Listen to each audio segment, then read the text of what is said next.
Hello! So today I'm playing a game by this person. Uh, Seems like they have 4 games. Today I'm playing the vampire detective thing.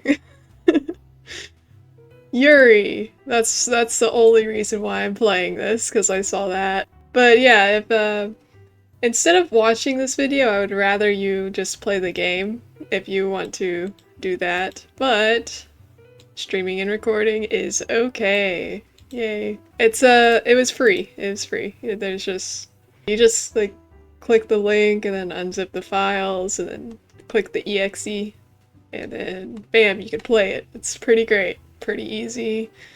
Itch.io. And there's my... And I'm back! My dog stopped barking. He was barking at my stepmom. He has no idea who she is. Never seen her before in his life. Okay. And now I'm starting. Yay!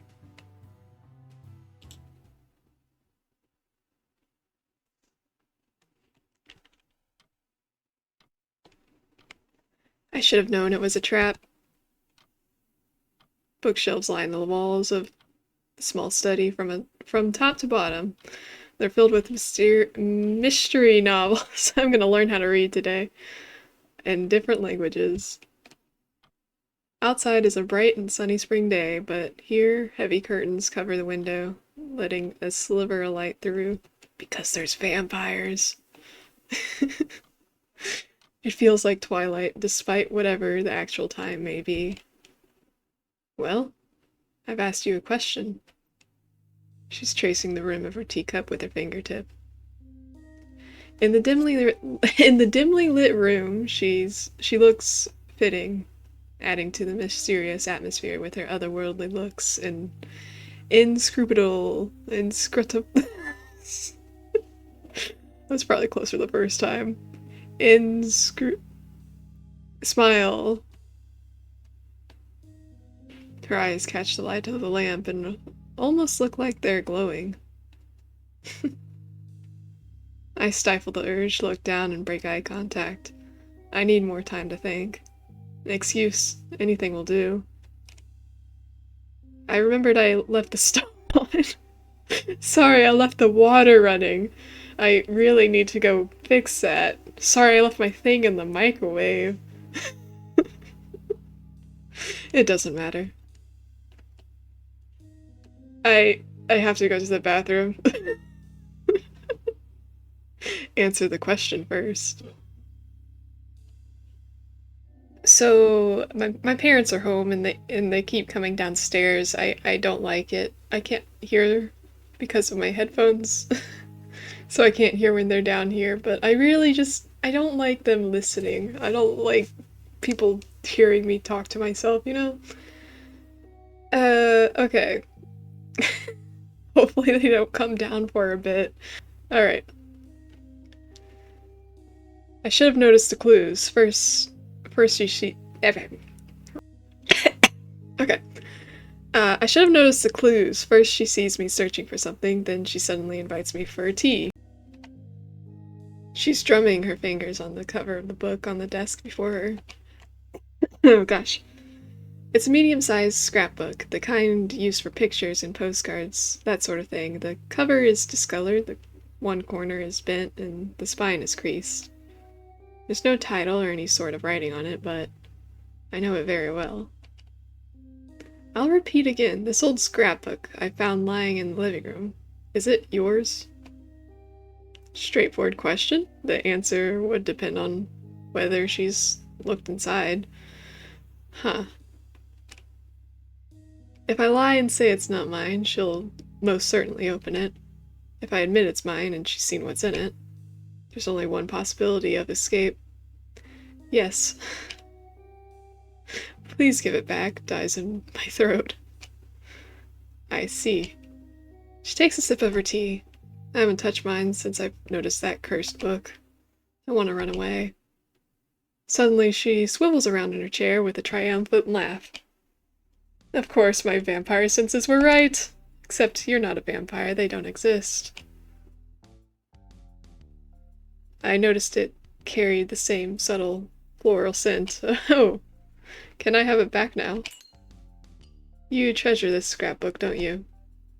I have no idea what she's planning, and the tension is getting on my nerves. Did she look inside or not?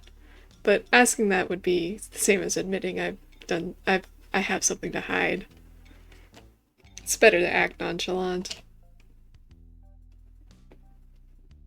And that means, if you really want it back, you'll do anything I... No. But you'll at least hear me out. I can't help but sigh. I know I'll regret it. Maybe. Excellent. There's a couple of mysteries that have bothered me for a while. She leans forward and rests her chin on one hand, observing me. I don't like being observed. Me neither. Enid, we've known each other for more than 15 years, is that right? That is true. Ever since her parents have taken me in, I was little.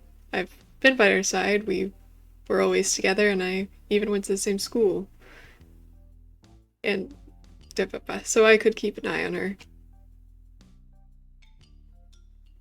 As the noble undead, I rarely venture outside. Our kind has always shunned humans, feeling little need for companionship.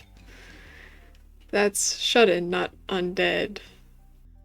Still, you've been my stalwart? Protector, my faithful assistant, my... Get to the point. She leans even further forward, her face very close to mine. Her shampoo smells nice. I've been pondering it for a long time now. Enid, you could have gone anywhere and become anyone, yet you chose to stay living here, serving as my personal maid. How does she not know she's a vampire? Doesn't my unnatural state scare you? Why exactly are you always with me? I work here. She's still looking at me expectantly. I live here? Has she just been this close the whole time? You know, it's really peculiar how easily you can bear my vampiric gaze. That's because you're not a vampire, you idiot.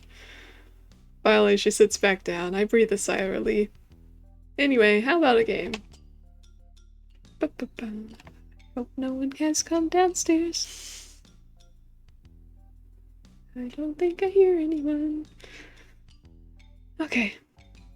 The bet being your scrapbook. Whoever wins gets to keep it. But did you look inside or not? I have to keep my cool. I pick up my cup, making sure it doesn't rattle against the saucer. It gives me a convenient excuse not to look at her, but I can still feel I'm being observed. Fine, what are we playing? Chess? Nothing so boring. Let's play why done it? Not who done it? Why, what now? The rules are simple. I describe a crime scene and propose a motive the culprit might have. If you think the reason was different, you have to prove it. Seems harmless enough. And what if I agree... What if I agree with your suggestive motive? Why are you smiling like this? Then, shall we begin? Let's raise the curtain on the mystery of a certain girl's heart.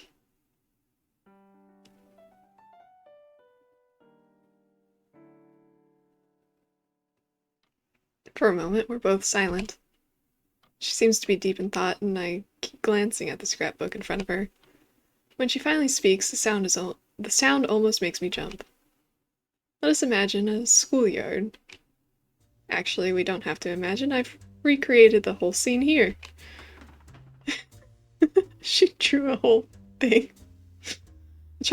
A chalk drawing on the blackboard. It takes me a moment of confused squinting to figure out what it's supposed to represent.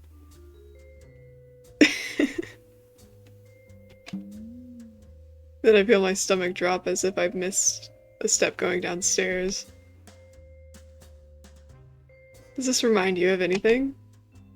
Her scrapbook? Of course it does. It was one of those few cases where I came dangerously close to being exposed.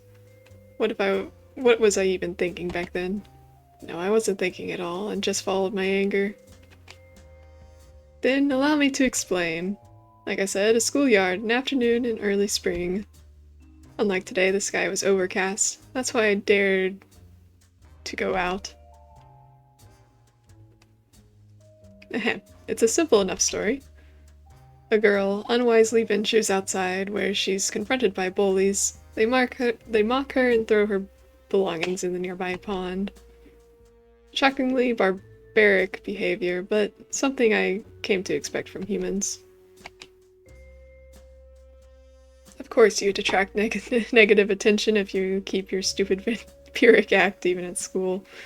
I tried to make her understand many times, but it was like talking to a wall. And it would have just ended like that, with a girl standing there at a loss and her school bag sinking slowly to the bottom of the muddy pond, if not for the sudden arrival of our culprit. No, rather than culprit, let's call her the hero. Takes all my self-control not to flinch. Usually...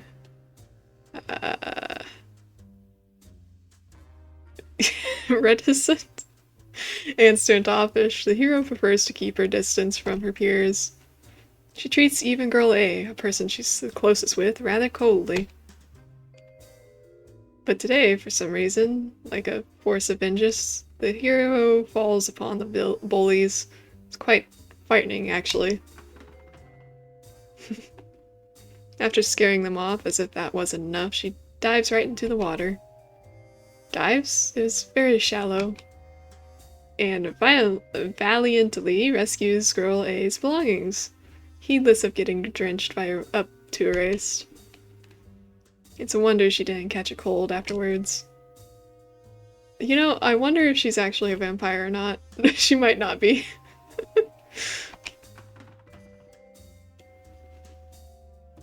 I guess it was naive to hope she's forgotten the last part. And the final crowning moment. The hero brings Girl A her bag and she pauses with her eyes closed. I don't want to hear it. And then she says clear as day, sorry about that, don't let it get to you.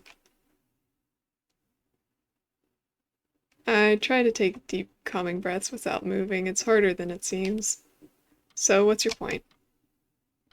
The hero's motive is simple. She has a crush on Girl A and helps her because of that. Oh my. There's no other explanation for such an uncharacteristic act. There, finally she said it. Now that I know her aim, I know how to fight back. And what are you basing this on?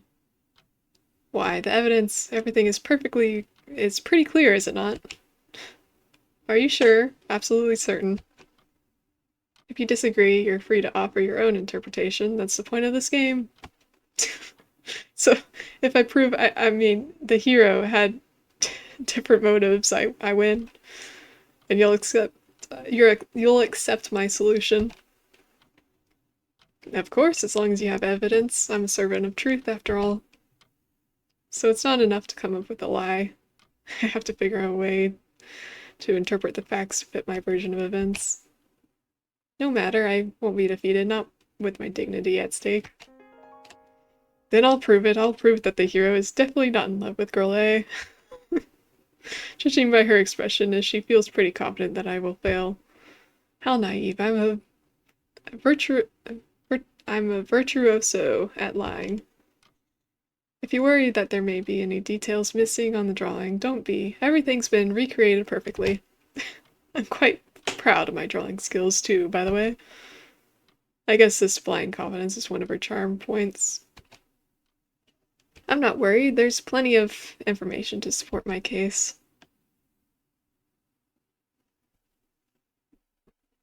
Are you ready?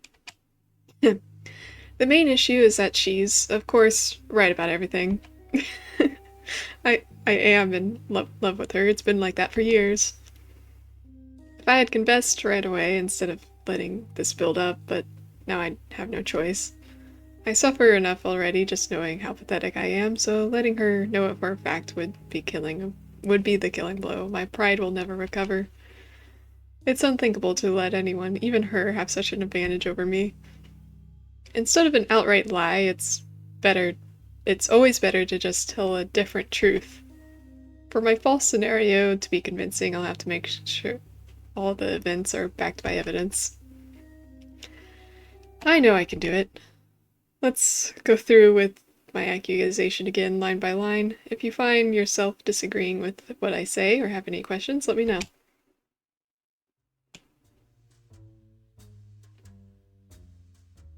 The girl has an encounter with bullies and gets her bag stolen. And who's that on the left? Oh, she was the reason girl A was outside. This girl was crying and she went to ask her what was wrong.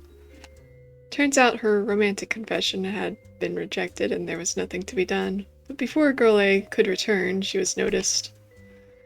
If the hero was in love with her, wouldn't she have stopped that situation from happening in the first place?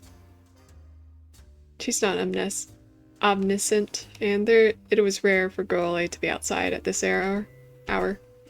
Anything else? No, go on. The hero appears and drives the attackers away. What a terrifying expression of pure rage, and her hair is unusually messy. Clearly she's in love with the girl A, protecting her. What other reason could she have? Ah, here's my chance. The hero attacked the bullies here because...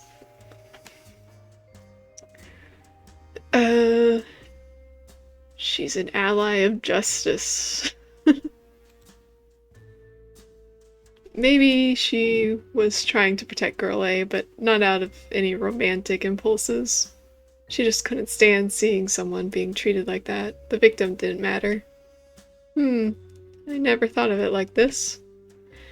However, that wasn't the end of it. Let's move on to the next scene. By the way, what was that on her sleeve?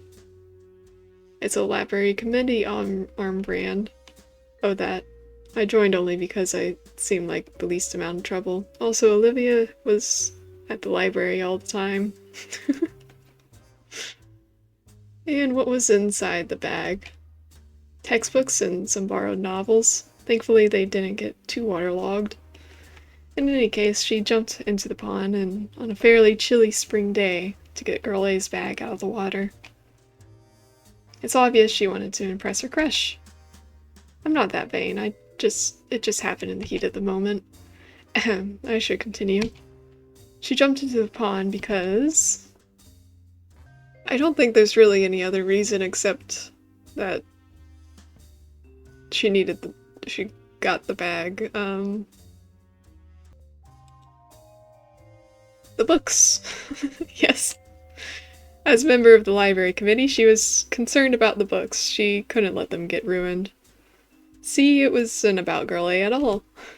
So that's how it was. And here's the hard part, if I can't refute this one, nothing will help me. And now for this final scene, the hero hands Girl A her bags and tries to cheer her up. And you're certain the expression is accurate? Oh, I am, blushing in a side glance. Actually, it became one of my most treasured... that's enough, thank you. However, you may try to interpret it differently. It's crystal clear that she was kind to Girl A because she's in love.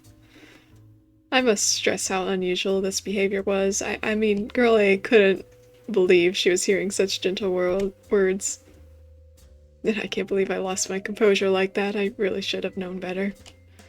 Still, there must be a way out of this. She said that because...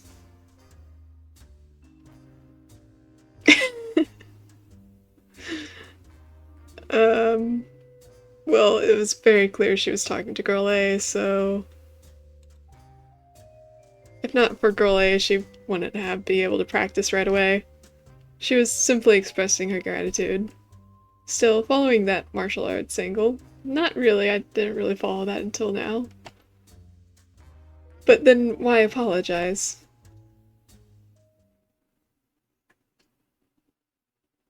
She looks a little shaken, which makes me feel guilty. But I wouldn't have to retort this if she didn't pressure me in the first place. You seem to have an explanation for everything. Of course, I'm excellent at weaving elegant falsehoods. After all, I bet I could have become a criminal mastermind if I put my mind to it. Me too. I'm kidding, I don't. I'm very bad at lying. But she is too, so. Most of what you said makes sense, but still. Are you that bad at admitting defeat? No, as I've said, I'll accept the truth no matter what it is. Maybe my intuition isn't as sharp as I thought. Now I have to rethink some things. Oh, she looks sad. That's it, I'm safe. Now back to the scrapbook and to my peace. Now to get back to that scrapbook and return to my peaceful life. What's in there? As I reach for it, she grabs my hand. Not yet, there's still something I want to clear up. She rummages in the drawer for a while before setting down something heavy on the desk, smiling as she regained her confidence. It's a huge, intimidating, thick folder. Oh wow. I have a foreboding feeling. I have a feeling of foreboding. It's time for a more direct approach. I've been gathering data for some time. What kind of data?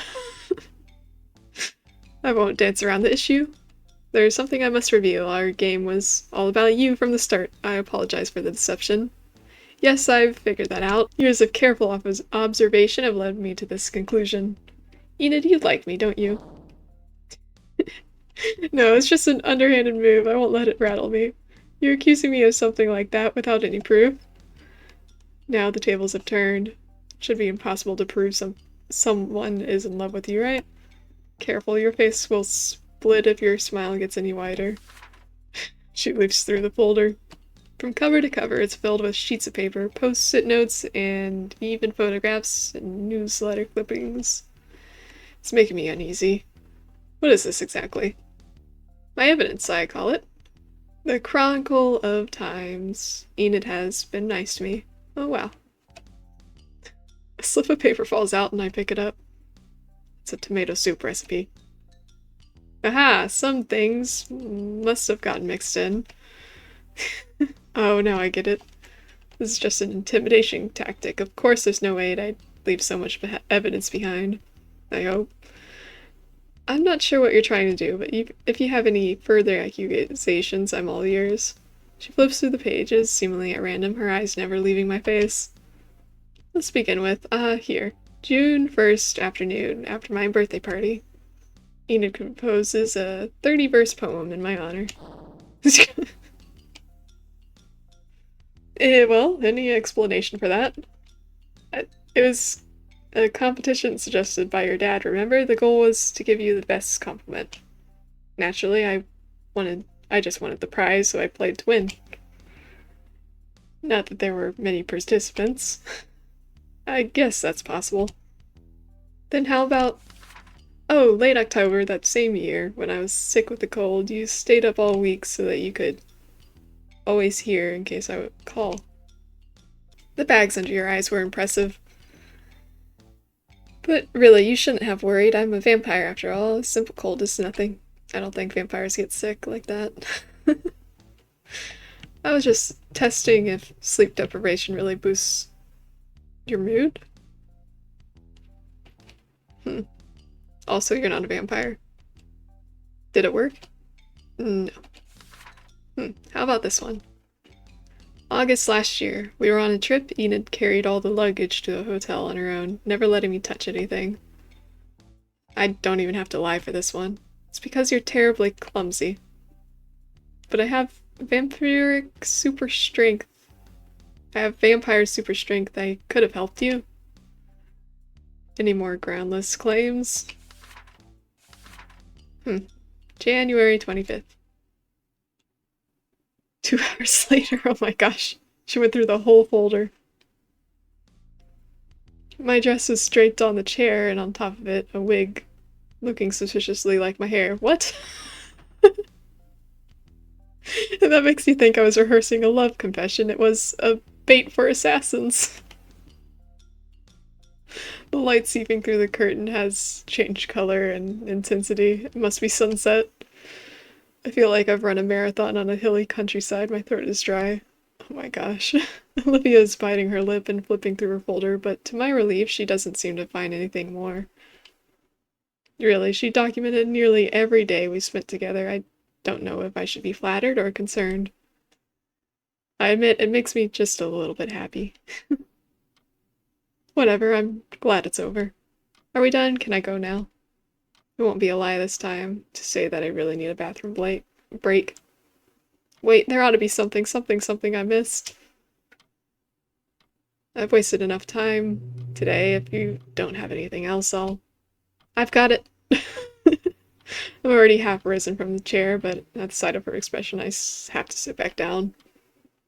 She's just bluffing, surely. Olivia stands up and moves in front of her desk, looking down at me. I can't believe I overlooked something so obvious. What is it now? Enid, all these years, you were the only one who ever mocked me for what I am. Even my parents would be dismissive, saying things like, why on earth would you pretend to be a vampire, and don't be silly, garlic is harmless and so on. Only you never doubted my words. I know I can trust you more than... That's it? As I thought, you were bluffing. I'm not even going to bother overturning this sham of an argument. Bring the scrapbook later to my room. I stretched leisurely to get up and head to the door. What a waste of an afternoon. Unlike you, I have things to do, so don't ask. I've looked inside. I stand frozen in place with my hand on the doorknob. The scrapbook, which you've admitted is yours, I've seen what's in it. How do you explain its contents? My thoughts are jumbled, leaving nothing but static noise in my head. I don't know what to say. With each passing second, the believability of whatever I answer could give shrinks more and more. Soon anything will sound like a helpless excuse. It's all over then. A masterful liar can't come up with anything and loses after all. Enid, are you listening? A vampire. I didn't quite catch. It's because you're a vampire. You unconsciously used your power to make me fall in love with you. It's been going on forever now. I can't help that I feel the way I do. All because of your powers. The worst thing you can do when lying is to get defensive, flustered, and give too many details. I know this, but I can't stop. The words are just spilling out. I can't fight it. You've got me completely under your spell. I don't know. I don't even have a will of my own anymore. All I think about is you. I have the weirdest feeling of finality, a chilling kind of knowledge and realization that a door has closed forever. That's why I did all these things you listed. That's why I have a scrapbook. It's all because you're a vampire. Even a child could come up with a better lie. I don't want to turn and look at her. I don't want to see the smug expression she's wearing. I'd run away if my legs didn't refuse to move. What's in the scrapbook? The sound of ruffled fabric followed by the clatter of a window being opened. As I turn around, the room fills with a brilliant golden light. What are you doing? She's halfway out the window before I catch her. Let me go! Idiot, this is the 5th floor. I deserve to be turned to ash for what I did. Don't tell me. She's kicking quite hard, but I wrap my arms even tighter around her waist. If I die, you'll be free, don't you see? This is the only way to release you. I have to let the sun burn me to a crisp. What the hell are you going on about? Stop squirming. Thankfully, with my superior strength, I managed to drag her away from the window, but she's still clinging to the curtains. Enid, I command you to let me go. Not happening. Please, Enid, I'm a monster. Even if I didn't mean to, I've hurt the person I love the most. Why does she believe she's a vampire so much? Since I don't know how to lift the enchantment, I'll have to take the next most logical step. I'll give you your free will back. She makes a lunge for the window, I pull her back, and we both stumble on the floor. Come on, can't you feel that sunlight doesn't harm you? So it's not enough of a bath of Cool. Uh, cool. Silver. Won't do anything, but I lied.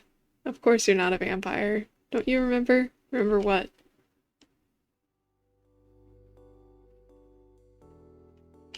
When we were little, there was a rumor going around about how monsters are kidnapping children to keep in their lairs. I was an idiot, so of course I believed it and got so scared I couldn't sleep. You know what? It's a secret, but I'm actually an ancient vampire and a vampire queen. You're making this up. I absolutely am not. When you can't see, I fly around as a bat at night. And of course all the other monsters are my servants, so I'll order them to never bother you. And you've kept up that pretend play for years, even after I grew up and no longer believed in such nonsense.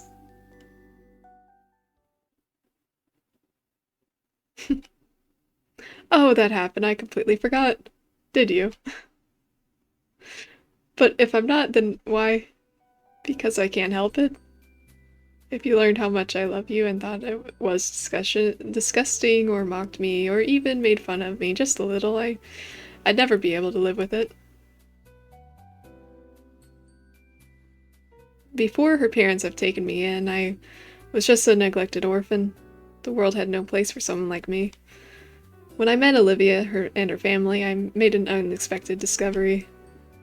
Kind and warm people really exist. But there was something I couldn't reconcile. Accepting this kindness, wouldn't that put me at their mercy? I don't ever want to become so weak to rely on others' goodwill for my happiness. It can disappear in an instant, and when it does, how would I live then? Yet,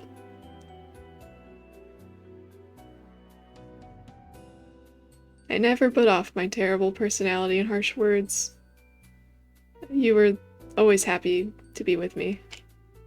There must be something wrong with her, I thought. Often you annoyed me with your bossy attitude or ridiculous fantasies, yet if I was lonely, you stayed by my side. If I was scared, you took my hand. Really, I didn't have a choice but to fall in love, and not because of any supernatural powers.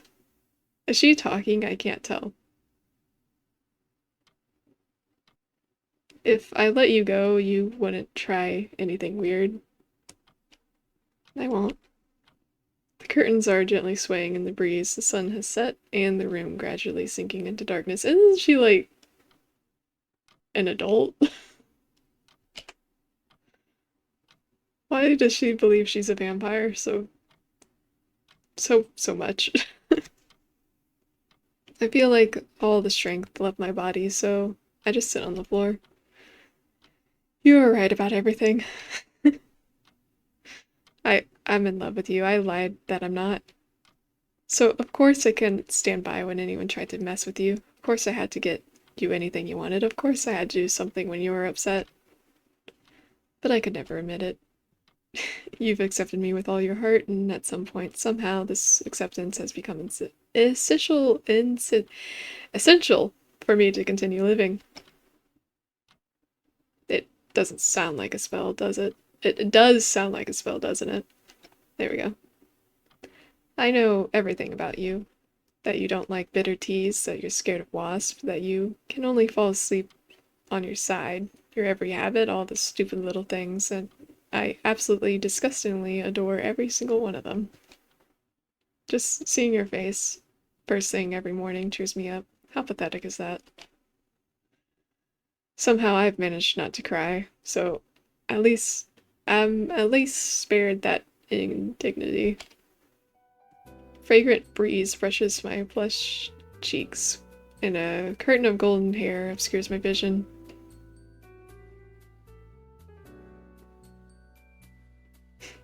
My lips must feel very dry. Please don't do something like this again if you don't mean it. But I do mean it. Enid, you know all those things about me, and still you don't realize how much I love you too?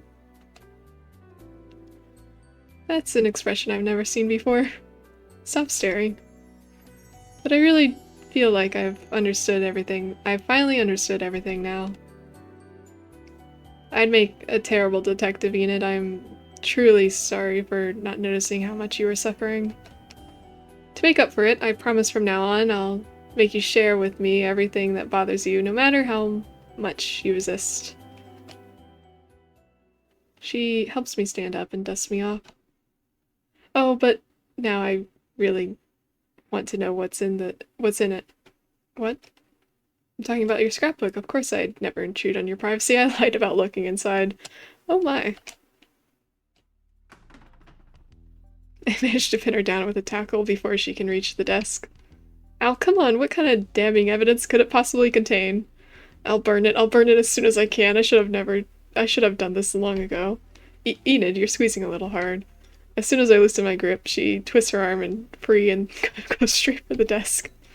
Got it. She's holding the scrapbook above her head, out of my reach. But I'm not giving up that easily. I throw myself forward, my movements causing the rug to slide. Olivia stumbles backwards, hits the windowsill, and instinctively clutches the curtain to regain her balance. The scrapbook makes a perfect arc as it soars through the open window towards the ink-black sky and disappears into the dark. Judging by the distant splash, it has landed in the river. I have to admit, even after all this, losing it just stings just a little bit. Maybe... no. Then it'll forever remain a mystery I couldn't solve. Every detective has one, so that just makes you more legitimate. She puts a hand on her chin and thinks for a moment. Slowly a smile spreads across her face. I suddenly realize how tired I am.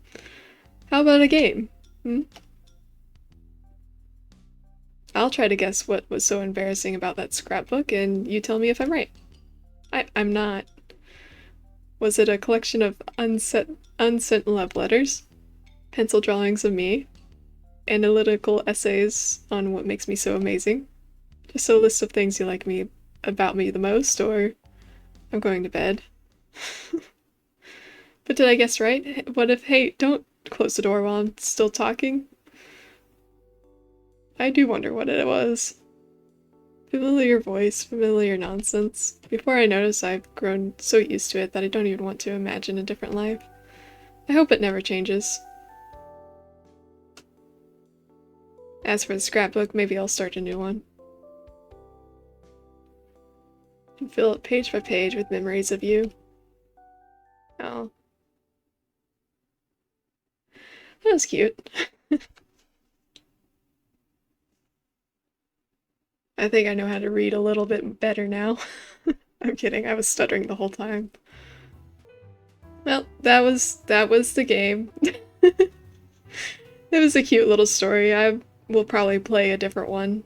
They have 4 of them. Alright, I hope you played the game. If not, then this was the entire game. Thank you for joining me on this, detective adventure, I guess. I'm kind of disappointed she wasn't an actual vampire, but that makes sense. It's kind of silly that she was lying about it. Yeah, I can't really think of anything else to say, so goodbye!